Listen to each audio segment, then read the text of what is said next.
ونصلي ونسلم على سيدنا ومولانا محمد النبي الأمين المكين الحنين الكريم الرحيم. أما بعد فأعوذ بالله من الشيطان الرجيم. بسم الله الرحمن الرحيم. فقد قال الله تبارك وتعالى في الكلام المجيد والفرقان الحميد: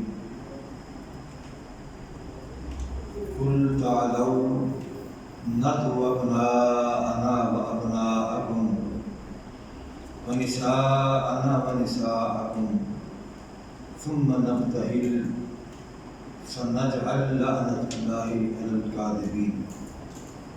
صدق الله مولانا العظيم وصدق رسوله النبي الأمين المكين الحليم الرحيم. فقد قال الله تبارك وتعالى في شان حق حبيبه مخبرا وآمرا: إن الله وملائكته يصلون على النبي يا أيها الذين آمنوا صلوا عليه وسلموا تسليما. الصلاة والسلام عليك يا سيدي يا رسول الله وعلى آلك وأصحابك يا سيدي يا حبيب الله.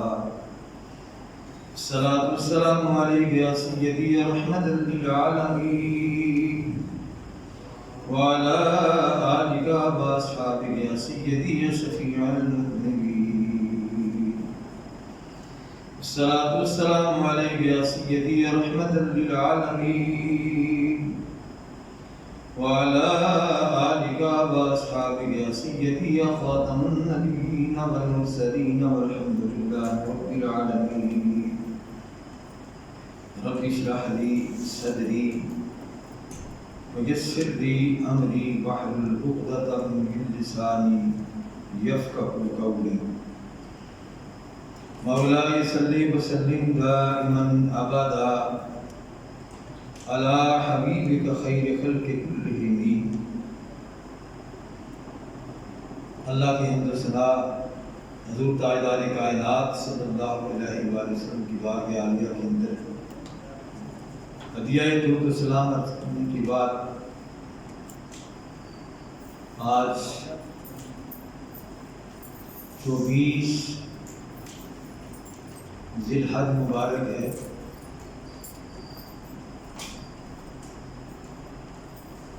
آج کا دن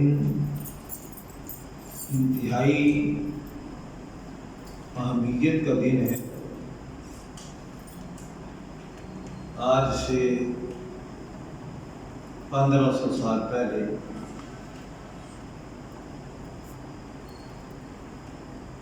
حضور نبی اکرم صلی اللہ علیہ وآلہ وسلم نے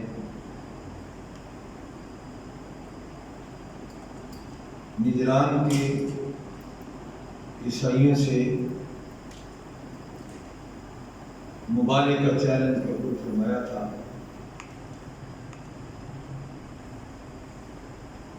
اسی حوالے سے ایک دو باتیں ہم کریں گے اور اسی عشرے کی 18 تاریخ کو ایک دو واقعہ ہم بیان کر چکے. شہادت سیدنا عثمان غنی رضی اللہ تعالیٰ عنہ اور 18 ذی الحج کے موقع پہ آقا کریم صلی اللہ علیہ وسلم حج بیت اللہ سے واپسی پہ غدیر خم کے مقام پہ ہزاروں صحابہ کی موجودگی میں ایک اعلان کیا تھا جس سے اعلان غدیر خم کہا جاتا ہے.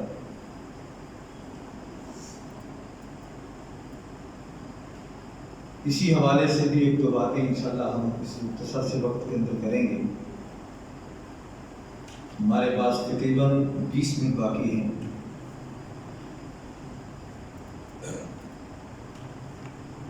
پہلی بات جو ہم نے خطبے کی ابتدا میں آیہ کریمہ سورہ آل عمران کی تلاوت کی۔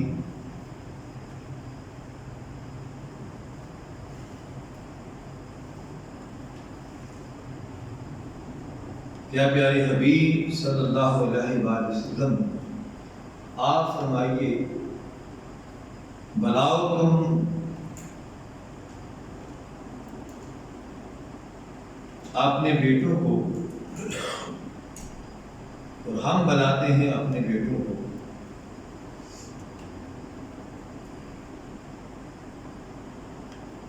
تم بلاؤ اپنی عورتوں کو، ہم بلاتے ہیں اپنی عورتوں کو۔ تم بلاؤ، اب تم آؤ اپنے نفوس کے ساتھ، ہم آتے ہیں اپنے نفوس کے ساتھ۔ پھر اللہ کی بارگاہ میں دعا کرتے ہیں اور جھوٹوں پر اللہ کی لعنت۔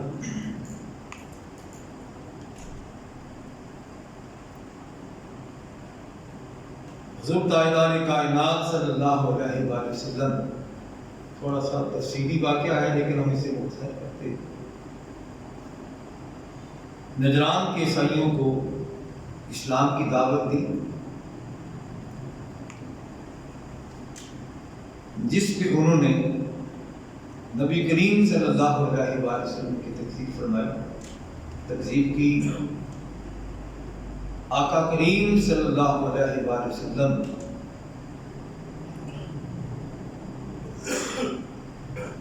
نے ارشاد فرمایا، یا تو تم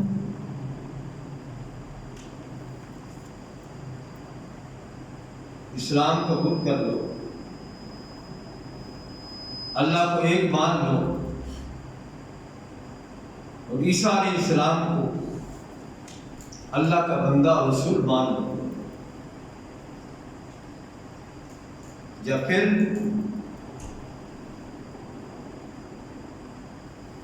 تم مبالغے کے لیے تیار ہو جاؤ۔ جس سے عیسائیوں نے قبول کر لیا کہ ہم مبالغے کے لیے تیار ہیں۔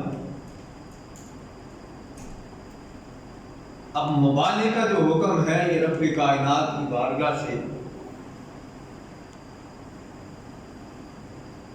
حضور نبی اکرم صلی اللہ علیہ وآلہ وسلم کو اللہ کریم نے حکم فرمایا کہ میرے محبوب آپ ان سے کہیں کہ آؤ ہم اپنے بچوں کے ساتھ آتے ہیں، تم اپنے بچوں کے ساتھ آؤ اور تم اپنی عورتوں کے ساتھ آؤ، ہم اپنی عورتوں کے ساتھ آتے ہیں۔ تم اپنی جانوں کو بلاؤ، ہم اپنی جانوں کو بلاتے ہیں۔ حضرت سعد بن ابی وقاص رضی اللہ تعالیٰ عنہ بیان کرتے ہیں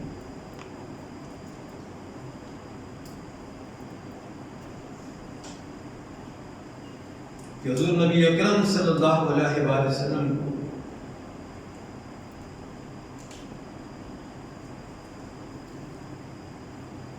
یہ فرماتے ہوئے جب سنا، حضور سید عالم صلی اللہ علیہ وآلہ وسلم آپ نے ایک ہاتھ کے اندر امام حسن کو پکڑا ہوا تھا اور گود کے اندر آپ صلی اللہ علیہ وآلہ وسلم نے حضرت حسین کو بٹھا رکھا تھا اور آپ کے پیچھے سیدہ کائنات فاطمہ الزہرا سلام اللہ علیہ اور ان کے پیچھے مولا کائنات علی المرتضیٰ شیر خدا کلام اللہ تعالی کریم کی ذات ہے۔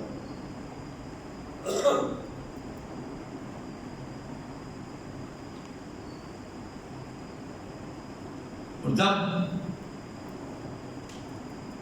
ان نفوس قدسیہ آقا کریم مخاطب ہوئے اور فرمایا، میں دعا کروں گا بس تم نے اس پہ آمین کہنا ہے۔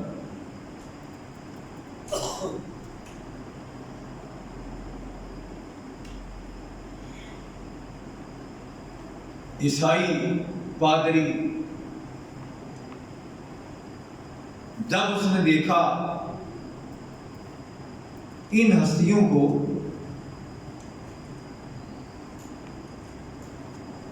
عیسائیوں سے کہا کہ ہم جزیہ دینے کے لیے تیار ہیں، لیکن حضرت محمد مصطفیٰ سے مبالغہ نہیں کریں گے۔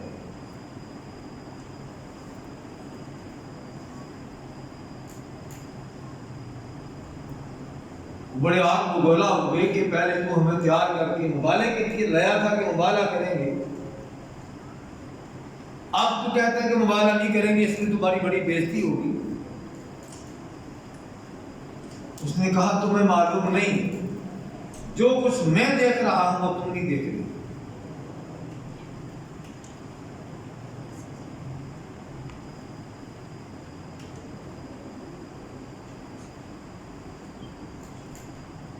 انہوں نے کہا کیا تو دیکھ رہا ہے؟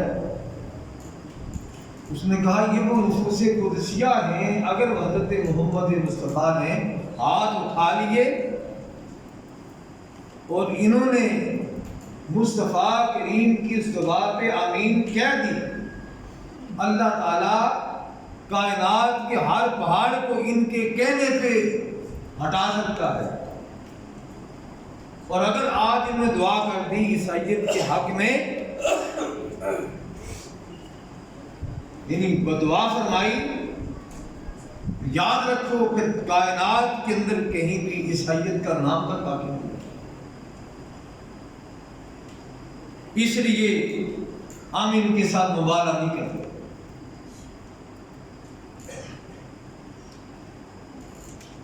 پن تن پاک کا جب ذکر کیا جائے، بعض لوگ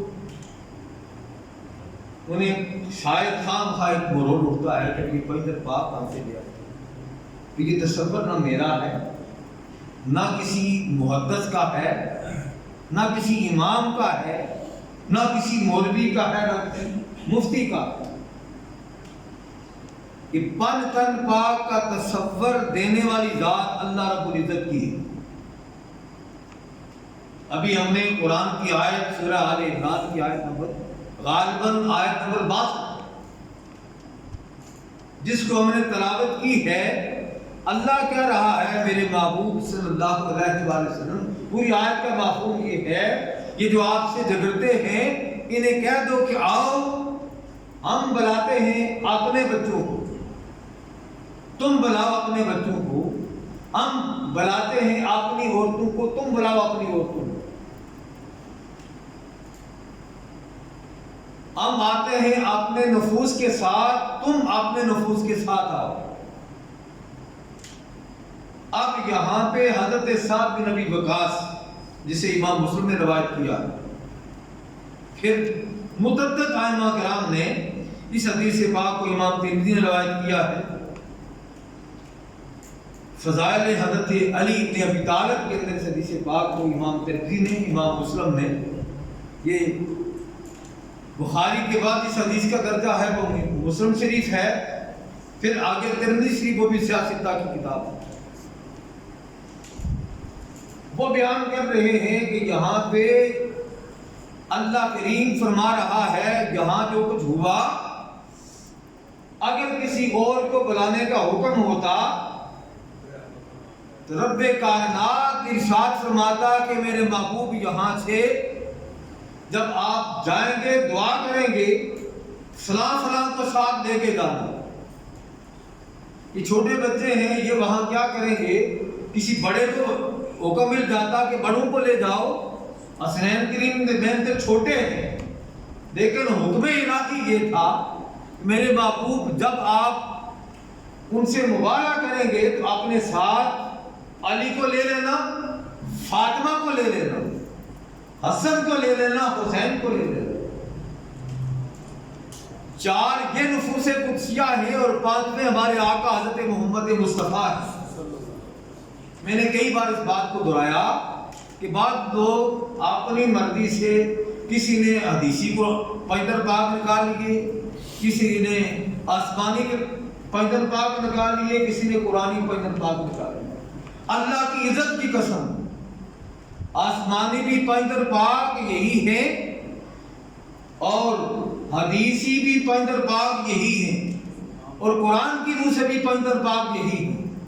قرآن بھی یہی تصور دے رہا ہے، حدیث بھی یہی تصور دے رہی ہے، اور جبریل امین جو وحی لانے والے ہیں مصطفیٰ پہ، وہ بھی یہی تصور دے رہے ہیں، یا رسول اللہ، اللہ کو منظور آسمانوں پہ پیغمبر پاک آپ کی ذات ہے، علی کی ذات ہے، فاطمہ کی ذات ہے، حسن کی ذات ہے، حسین کی ذات ہے، یہ پیغمبر پاک ہے۔ یہ تصور قرآن دے رہا ہے، نص قطعی سے یہ بات ثابت ہو رہی ہے، اور ایک مقام پہ نہیں پیغمبر پاک کا ذکر قرآن کے اندر آیا۔ یہاں تو آیت مبالغہ ہے، کیونکہ آج یوم مبالغہ ہے، اس لیے میں نے اس موضوع کا انتخاب کیا ہے تاکہ پتہ چل جائے کہ یہ نفوس قدسیہ کوئی معمولی ہستیاں نہیں ہیں، بلکہ متعدد مقامات پہ رب کائنات نے انہیں ہی پیغمبر پاک بنا کے ہمیں عطا فرمایا۔ جب آیت تطہیر اترتی ہے، آیت تطہیر کے اترنے پہ میرے مصطفیٰ کریم صلی اللہ علیہ وآلہ وسلم، حالانکہ اہل بیت کے اطہار میں سیدنا سلیمان فارسی کو بھی وہ نہ آپ کے نسب میں سے ہیں، نہ خاندان میں سے، فارس کے رہنے والے، لیکن اہل بیت کی خدمت پہ معمور رہتے تھے۔ اس خدمت کا صلہ میرے مصطفیٰ نے یہ دیا کہ ان کو بھی میرے آقا کریم صلی اللہ علیہ وآلہ وسلم نے ان کو اپنی اہل بیت اطہار کے اندر شامل فرما دیا۔ نبی پاک صلی اللہ علیہ وآلہ وسلم کی ازواج مطہرات وہ بھی اہل بیت اطہار ہیں، لیکن جب آیت تطہیر اترتی ہے، پیچھے ذکر ازواج مطہرات کا چلا آ رہا ہے، اور آگے ذکر آ جاتا ہے انما یرید اللہ لیذھب عنکم الرجس اہل البیت۔ اے میرے محبوب، اللہ یہی چاہتا ہے کہ نبی کی اہل بیت اطہار سے ہر قسم کے رجس کو دور کیا جائے، ہر قسم کے میل کچیل کو ان سے دور رکھا جائے۔ اللہ یہی چاہتا ہے، اور اللہ جو چاہتا ہے وہ کر کے رہتا ہے۔ اب مسئلہ سمجھ کے اندر یہ آیا کہ اللہ کریم نے حسن سے بھی، حسین سے بھی، علی سے بھی، فاطمہ سے بھی، مصطفیٰ کے تصدق سے ہر قسم کے میل کچیل کو دور کر دیا۔ اب یہ نص قطعی قرآن ہے، کسی مولوی کا قول نہیں ہے، اور یہ حضرت سیدہ ام سلمہ رضی اللہ تعالی عنہا وہ بیان کرتی ہیں کہ آقا کریم صلی اللہ تعالی علیہ وآلہ وسلم تشریف فرما تھے، آیت تطہیر اترتی ہے، اللہ کا محبوب اس چادر تطہیر کے نیچے